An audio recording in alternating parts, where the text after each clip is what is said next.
Hi there, thanks for stopping by. I'm Jim Patterson from Moses Fitness. Just wanted to go over a couple of abdominal exercises for you today, as well as clear up a couple of myths that are prevalent in the gym. First is spot reduction. I see people all day long doing abdominal exercises hoping that they're going to make their stomach smaller. This just isn't true. The only way to combat body fat is to reduce your calories and increase your exercise. Doing exercises that involve the abdominals are only going to do one thing, and that's strengthen those abdominal muscles. So don't think that you can spot reduce, because why would somebody do bicep curls to make the muscle bigger, but then do abdominal crunches to make it smaller? Doesn't make any sense, does it? The other thing is the difference between upper and lower abdominal muscles. There is only the rectus abdominis, the primary muscle involved in spinal flexion. Now there is no upper and lower portions of that muscle that can work each other any differently than just spinal flexion. So when you talk about the muscle and the movements involved with the muscle, there's no one single movement that's going to focus on just one portion of that muscle. Remember that if you spinally flex, you're working the entire muscle. I'd like to show you a variation on the standard crunch movement that you see a lot of people in gyms doing. I've got my lovely assistant Jamie here today, and we're going to place her in a standard crunch position, of course laying back against the pad. She's going to elevate her feet, bringing her knees to a 90-degree angle. The reason for this elevation is to place a bend in the hip flexor tendon. What that does is eliminate the possibility that she can engage those hip flexors and ensures that we're putting the majority of the tension on the abdominal muscles. Okay?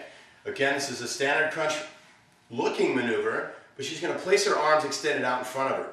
Now if you think about what the abdominals do all day, they contract and relax whenever we're doing anything in our daily duties.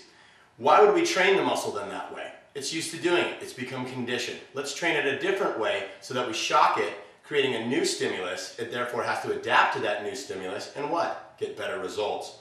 So it's going to be a position here. She's going to roll up into that crunch position, but instead of moving, she's going to hold that position and maintain that contraction. Longer contraction, longer time under load, more calories burned, more work being performed. Now as you can see, that's in and of itself a hard movement.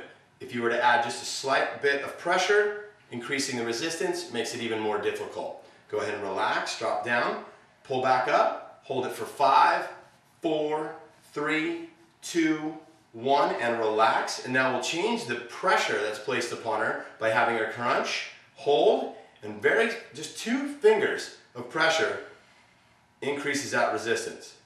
Drop it on down. We can also hit our obliques in this position as well by having her roll up into a crunch position and 2 fingers of pressure right here. You want to make sure that your client maintains spinal alignment so that she doesn't move into a position of spinal torsion, which isn't very safe and also can create a cramp. So hold that and relax, back down again. Come on back up again.